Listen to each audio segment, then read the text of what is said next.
No, the one significant break that I took from Mass Effect 2 over the weekend was to go see Avatar. So I replaced space with more space. Bummer. What'd you think? Kinda. It kind of sucks. Did you see it in 3D? I did. Special 3D. I saw it in third dimension.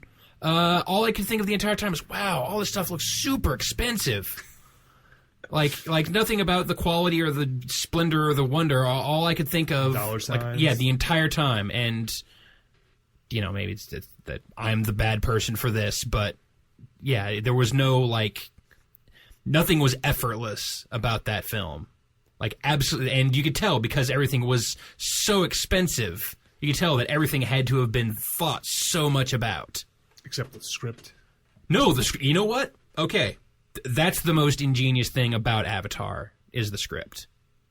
Okay, not the dialogue, because the dialogue is horrible.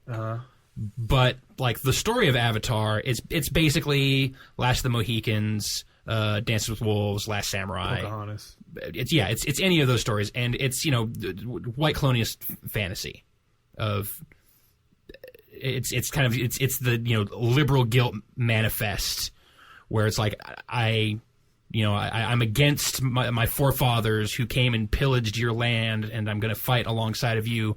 But then I'm also going to rise to the top of you and become the best of you. Because you can't do it on your own. Because I'm still white. Right. So you obviously can't do this on your own. So you need me to embrace the best things about you while retaining my whiteness and then using those combined forces to beat the old white people. Like 8 Mile. That's exactly. It's 8 Mile, same story. Yeah. So yeah, it's an old ass story, and that's pretty much what that story boils down to. But what's interesting for me about Avatar is, you have to make a story like that, and a movie that costs $400 million to make. You have to make that so broadly accessible, and like that's the genius part is that by taking it out of any specific cultural context, it's not Native Americans because we would all have specific, like culturally specific. Ties to that story. Like, that's part of our history. But you take that story internationally, that Dances with Wolves story doesn't really resonate the same way. So by going and making it aliens, they make it universal. That movie is a huge hit in China because it doesn't matter. Like they just take the guts of that story and then just make it about nothing, and it is then accessible to everyone. I don't know. That whole thing is cookie cutter. Every character in that is a genius or not is a giant cliche of what they were supposed to be. So what about when that robot pulled out that giant knife, though? Yeah. That was really funny. What about that dude who's drinking his coffee, like the commander or whatever? He's like, could you be any more the commander? No, he couldn't. Yes, he could if he had a cigar. He couldn't. No, he has a coffee cup. Because we already had the character that's smoking in space. That was the one thing I was like, is this supposed to be the edgy part? The kind of like, anthropologist who's like, oh, but she smokes, so she's bad. She doesn't care about her human body. Yeah, that's right. She only cares about her avatar body. Right. She's already flipped over inside in her head. Yeah, and there's about an hour of that movie that you don't need in the middle. That does nothing for the story, and everything at the end is totally unearned. Like the whole, like everyone turning to the side of good is just so. Like, it has to happen for the story, but nothing in the movie that I had seen. Yes, Michelle Rodriguez is totally unearned. Even the main guy, like him becoming the most awesome avatar, like he wins. Not earned. I don't know. I thought it was pretty. I'll probably never see it. You're good. Yo, do you like CG? Not really. That's it's really good. I play video games almost every day, so I kind of get my fill of CG. Yeah.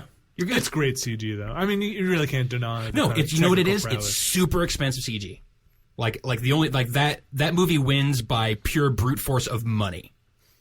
Like that's how that movie looks as good as it does. It's not anything special. It is just we had a whole lot of money and we used it. The thing for me though, it's not like the Jurassic Park leap where you go see it and you're like, oh my god, like this is amazing. It's like very small refinements in how good CG is. But it still uses that same level of like triumphant music at every fucking possible turn. I thought Jurassic Park was pretty dumb.